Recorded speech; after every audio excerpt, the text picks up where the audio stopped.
Hi అండి. నమస్తే. ఈరోజు వీడియోలో చలికాలంలో జ్వరంతో పాటు జలుబు, దగ్గు లాంటివి వస్తుంటాయి కదా!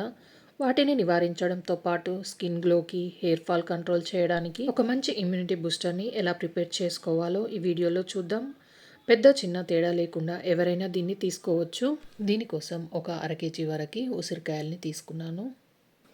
అలాగే దీంట్లో వేయడానికి హాఫ్ కప్పు వరకి కరివేపాకు, దీంట్లోకి ఒక 50 గ్రాముల వరకు పచ్చి పసుపు కొమ్ములు తీసుకున్నాను. అలాగే ఒక 50 గ్రాములు అల్లంని కూడా తీసుకున్నానండి.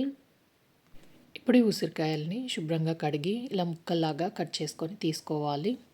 పచ్చి పసుపుని శుభ్రంగా కడిగి పొట్టు తీసేసి ముక్కలుగా కట్ చేసుకోవాలి. అలాగే అల్లంని కూడా పొట్టు తీసి ముక్కల్లాగా కట్ చేసుకొని తీసుకొని పక్కన ఉంచుకోవాలండి. ముందుగా మిక్సీ జార్లోకి కట్ చేసి పెట్టుకున్న ఉసిరికాయ ముక్కల్ని నేను సగం వరకు వేసుకున్నాను. అలాగే సగం వరకు పచ్చి పసుపుని అల్లంని కూడా వేసుకొని పావు కప్పు కరివేపాకును కూడా కడిగి తీసుకొని దాన్ని కూడా ఇందులోకి వేసుకున్నానండి. ఇవన్నీ వేసిన తర్వాత దీంట్లోనే హాఫ్ కప్పు వరకు నీళ్లు పోసి దీన్ని మెత్తగా గ్రైండ్ చేసుకొని తీసుకోవాలి. ఇప్పుడు అడుగున ఒక గిన్నె పెట్టుకొని జల్లిగంట పెట్టి దానిపైన ఒక కాటన్ క్లాత్ పెట్టానండి. దాంట్లో మనం ముందుగా గ్రైండ్ చేసి పెట్టుకున్న ఆమ్లా పేస్ట్ని వేసుకొని ఫిల్టర్ చేసుకొని తీసుకోవాలి. ఇలా ప్రెస్ చేస్తూ అంటే జ్యూస్ మొత్తం కిందికి వచ్చేస్తుంది. ఇలా మొత్తం జ్యూస్ని పిండేసి ఇప్పుడు మిగిలిపోయిన పిప్పిని మొత్తం తీసి పక్కన పెట్టుకోవాలి. ఇలా క్లాత్ని మొత్తం గట్టిగా పిండేస్తే జ్యూస్ అనేది మనకి రెడీ అయిపోయిందండి. ఇలాగే మిక్సీ జార్లోకి మిగిలిన ఉసిరికాయ ముక్కలు, కట్ చేసుకున్న పసుపు కొమ్ము ముక్కలు, అలాగే అల్లం ముక్కల్ని కూడా తీసుకోవాలి. దీంట్లోనే మిగిలిన కరివేపాకును కూడా వేసుకున్నానండి.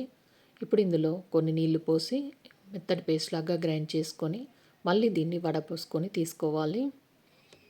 నేను ఎక్కువ మొత్తంలో ఉసిరికాయల్ని తీసుకున్నాను కాబట్టి కొన్ని ముక్కలు వేసుకొని గ్రైండ్ చేసుకొని ఇలా వడపోసుకుంటున్నాను. ఇలా మొత్తం ఫిల్టర్ చేసుకున్న తర్వాత చూడండి, కన్సిస్టెన్సీ ఈ విధంగా ఉండాలి. మరి ఎక్కువ నీళ్లు పోసి పల్చగా చేయకుండా. మీకు క్యూబ్స్ వద్దనుకుంటే జ్యూస్ని బాటిల్లో నింపుకొని ఫ్రిడ్జ్లో పెట్టి స్టోర్ చేసుకొని మార్నింగ్ టైంలో హాట్ వాటర్లో కలిపి తాగొచ్చు. ఇలా నింపిన ట్రేలని నైట్ మొత్తం డీప్ ఫ్రిడ్జ్లో పెట్టి లేదా 7-8 గంటల పాటైనా కూడా డీప్ ఫ్రిడ్జ్లో పెడితే సరిపోతుంది. నేనైతే నైట్ మొత్తం డీప్ ఫ్రిడ్జ్లో పెట్టానండి. మార్నింగ్ టైంలో చూపిస్తున్నాను. చూడండి, ఆమ్లా క్యూబ్స్ రెడీ అయిపోయాయి.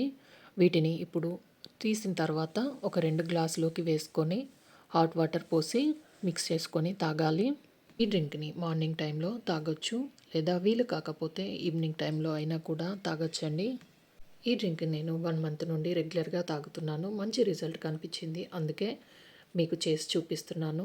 సీజన్లో ఉసిరికాయలు ఎక్కువ దొరికినప్పుడు ఇలా ఉసిరికాయలతో క్యూబ్స్ చేసి జిప్లా బ్యాగ్లో పెట్టి 2-3 నెలల వరకైనా కూడా వీటిని స్టోర్ చేసుకోవచ్చు.